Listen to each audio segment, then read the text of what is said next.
let's start. My name is Gary Cooley, Aka GQ, dropping in for you from surfnewsnetwork.com. So honored and stoked to be emceeing, asked to MC this incredible centennial. I'll tell you, we're not going to see anything like it in our lifetime again, so we got to appreciate this. I'm going to kick off with a little bit of a surf report since that's what I do for a living. That's how Surfer Joe Green and I are connected. The surf on the North Shore, 3, 2, 1. Beautiful hot summer day, flat to 1 on the North Shore for diving, paddling, and fishing. Out of Makaha, it's 1 to 2, occasional higher. Southern Shores are up and going to be cranking for Father's Day, 2 to 3, occasional higher all the way out to Sandy's. And Makapu'u is 1 to 2. Yeah, thank you very much. Yeah, aloha and welcome to each and every one of you for the 100th anniversary recognition ceremony for the Honolulu Stream Bridge, completed on this day 100 years ago, June 18, 1921. It's the most well-known man-made feature on Oahu's fabled North Shore, serving as the gateway to historic Haleiwa town. The Honolulu Stream Bridge, known as the Rainbow Bridge with its distinctive double rainbow arches, is a source of great community pride for all the people of Haleiwa. We're also celebrating 100 years of the Surf and Sea building, also built in 1921. Houses the oldest surf shop in Haleiwa and one of the oldest on the planet. I'd like to pass this along to Moki Labra to perform today's blessing for the festivities and later acknowledge some of the longtime incredible residents here today. Moki?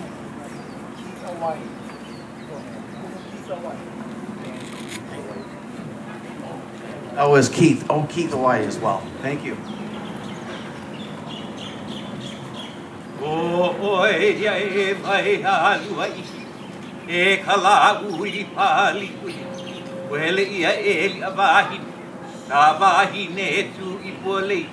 Tu ipole e hoakale e lehiau e le hui au I na halapala I loli o hanakahi umahele le vale I ke anu kai ia ke kinau ia I mamoko vai o ni o ku makani kuni kalavalava lave tu kuni o ni poni pua kai a ke aku no kamai la e ho E hoi aloha no ka hale nei e laki whano he ano ai kākou aloha aloha kākou O nā ke aku ai kana hele I ala I ke ki rohu o kaku a koko O nā kino mahi ka lani malu o E ho I mana o ke aku e kono mauka O mahono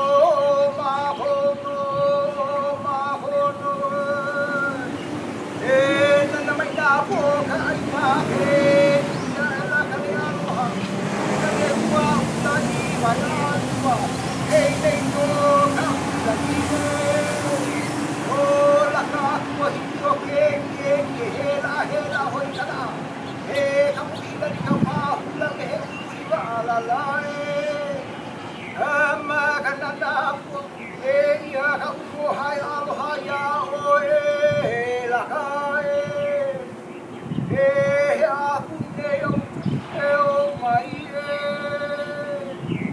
Aloe na maka o Hawaii nei mai na hoku talo nei ka le malani Ka mua le maloni tau ni nā ka malu He oi no aloha ko I e mano nā kubau na mo kupuni a bau Mai Hawaii, ka wai O ni hawi ka mole ua kaula me ni roa Ano I me ke alohe nā kuba I ka noho nā kuba I ka marani Rerina Kaula nā vai alu ai hala I he Me ka hune kai o kua e nai Uli mai hoi ka nani Haleiwa Kahi ho o hi ni a tamali Olu kawai o ana hulu Hele mua o ke kai o ma ea O ka ala kau mai I luna O ka lai o ka mea maliualai. O ka vai tu o le no o mai ka o lulai. Ka moe na pāwehe o mokule iai. Ua na kuru mele ua lohe ia lahi. Kaula na wai alua i halai e. E o ai alua i halai.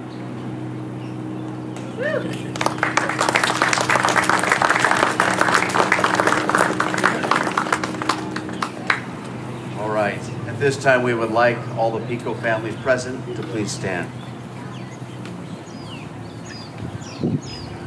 I'd like to present the proclamation and certificates graciously presented by the following legislators. Congressional certificate from Congressman Ed Case's office. Recognition certificate from Governor David Ige's office. Proclamation certificate from Mayor Rick Langiardi's office, presented by Deputy John Nouchi, Deputy Director of the City Department of Transportation Services. Recognition certificate from State House Senate, presented by Senator DeGille Riviere, Representative Sean Quinlan, and Representative Matsumoto. Recognition certificate by Honolulu City Council, presented by Reed Matsura on behalf of Councilwoman Heidi Tsuneyoshi. And now, here are two longtime legendary champions of Haleiwa to highlight some noteworthy historic history about the two structures we're celebrating here today. Leif Anderson and Joe Green, please give them a warm welcome.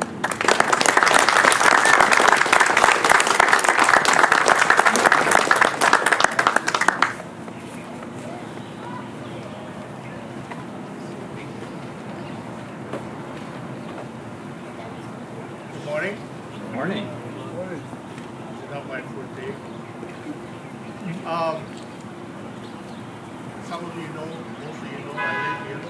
We've been here for 300 years. Get a little closer to the mic, some of us old guys. Open your ear! Take the beer from your ear. I'd like to acknowledge the stream. Honolulu Stream has been here forever. It's one of the longest streams in the state, I'm pretty sure. Guarantee on this island.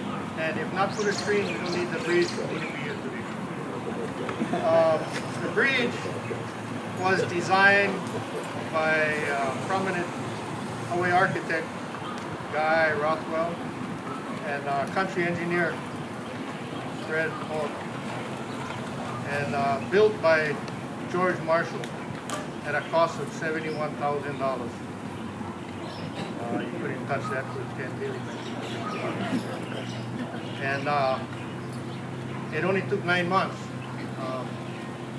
I hope that the Wailua Bridge doesn't take that long. And the new reinforced bridge was made of 91 tons of fabricated steel, replacing the old wooden bridge. And the bridge construction was a massive affair, which involved building a solid foundation within 70 feet of the water surface. And to have 80 feet spans, drops arches and ends of arches being held together by structural steel. The bridge was built to hold 40-ton loads, provided for heavy-duty military transports. When we were kids in the 50s, they used to bring the tanks across this bridge by the hundreds. And you could hear them starting up in Schofield, coming down. We'd all come out and cheer them on. Between Schofield Barracks and lands north of the bridge, support heavy traffic. We don't have traffic. And on the weekends, withstanding flooding. As you know, we just had a flood. In 1933, there was a massive flood and all those piled up on the bridge and threatened to destroy the bridge. And, my grandfather called the general. He said, "Can you do something?" He sent a bunch of guys down here and they threw hand grenades in the water blow up the Opala, open up the stream. We'll never get that done. The heaviest tractor the Army had at the time was about 25 tons. It was driven over the bridge just to test it out. Back on June 18th, 1921, the first car across the Honolulu Bridge was a 1920 Buick. That day, the owner of Tom Young Company, the showroom,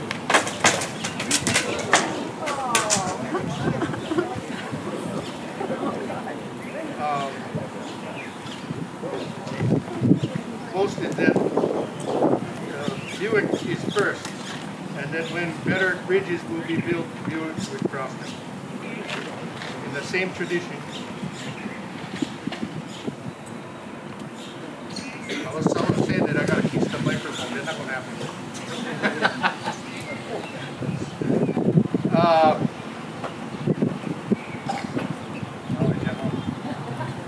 I lost my place. Okay. So when better bridges are built with Buicks across them.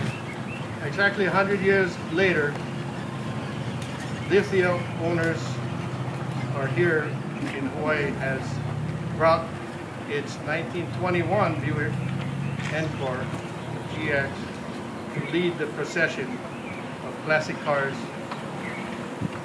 from the 100 years. So I guess we're going to have 100 cars. And Joe, take it away. Okay.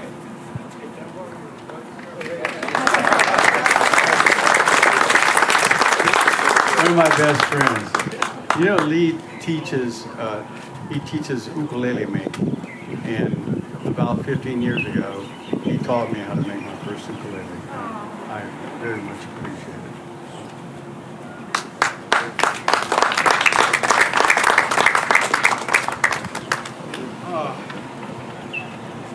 I want to read this, what they have here for me, but I want to elaborate a little. And, well, as you know, the Surf and Sea building is the oldest surf shop in Haleiwa. Surf and Sea is. You know, I'd almost say it was one of the oldest in Hawaii, especially being in one building that much longer. It has been. It's been there, what, 57 years this year, I think? 57 years, yeah. It was built by Ukuzo Sato and has survived many tsunamis and hurricanes over the 10 decades, a testament to its excellent construction, which we've spent a lot of time on reinforcing over the years. In the early 1930s, W.H. Mura and his family lived upstairs while operating their dry goods and tailor shop downstairs. Now, Jane Oda, who I don't think she was able to come today, told me that she was born upstairs at Surf and Sea back in 31, I believe she told me. I hope she could make it, but she had a daughter, so she couldn't. So in 1935, the Ochai family operated it as a grocery store, lived there, and they would actually leave a light on each night to guide the fishing sampans back into moor along the Honolulu stream. And a lot of those sampans, matter of fact, were built by Leif's grandfather. Yeah, so if you see the pictures, all those little boats along the river, there you go.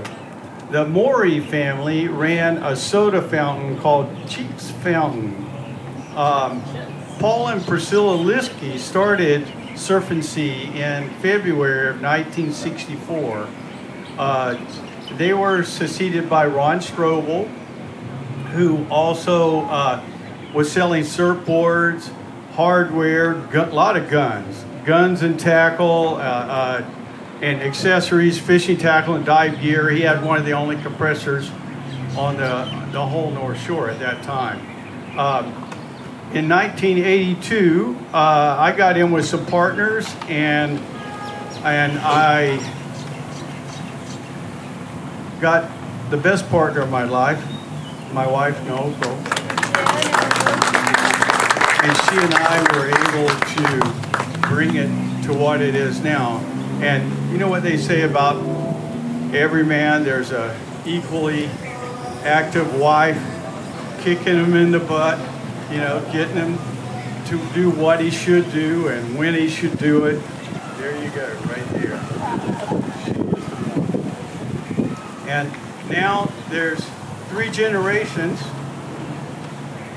My grandson, he's here too, and my daughter and son, my other daughter's still on the mainland. But when the Liskey, or when Ron Strobel had it, he told me a real interesting story. Back in '69, when he was there, he knew about the big storm that was coming at that time. And he went around the North Shore with a tow truck, and he collected all the derelict cars and trucks that he could find, and he lined them up across the beach as a breakwall. And it worked. But afterwards, instead of removing them, he took a big D9 tractor and smashed them down, covered them with sand and rock. And just last year, 2 of them were exposed.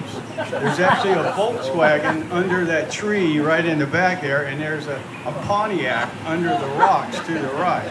So, if you don't believe me, I'll show you the pictures of that. It's been a long labor of love, I can say, and I feel lucky that I had done a lot of work on the mainland that helped me do what I needed to do to bring that building up to what it is now. Used to, you would walk in the front door, you would actually step down 10 inches.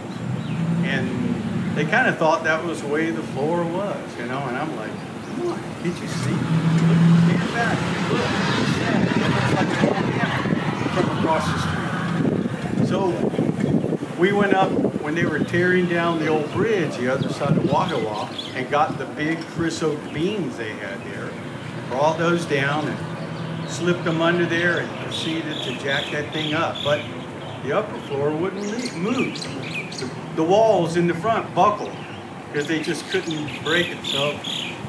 So we just built new walls and left the upstairs with the slope it had. It was that way for quite a while. But windows from when they remodeled at Turtle Bay, flooring and stuff when houses got torn down. I never had a lot of money to invest in it, but I had that knowledge of how to tear something down and bring it over and make it new. A lot of recycling going on. So, like I said, it's been a labor of love, and it will continue to be. I swear.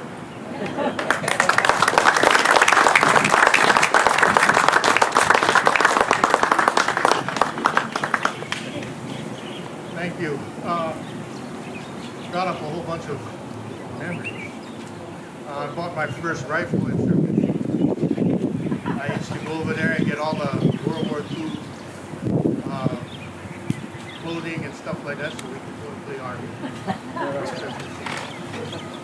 And the other thing is, this bridge, if you grew up in Haleiwa, it was kind of right to pass it, jump off the bridge. And my father did it, I did it, my son did it, my grandchildren do it. And my father and his gang used to die for coins. The tourists used to come to the hotel, and the kids would be out there, and they'd throw the coins in the river, and they would go down and grab them. And so it's been there for a while, and hopefully it's another 100 years. All of us can look down and say, aha.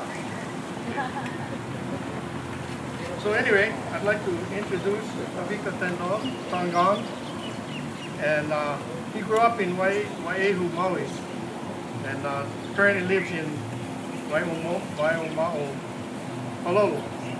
He is an associate professor at University of Hawaii, Department of Ethnic Studies and Anthropology. He directs the North Shore Field School on oral history training program run jointly through both the departments, the Kamehameha School, Aina Ulu program, and in collaboration with the Waimao Civic Club. And I had an honor of being interviewed with them on that.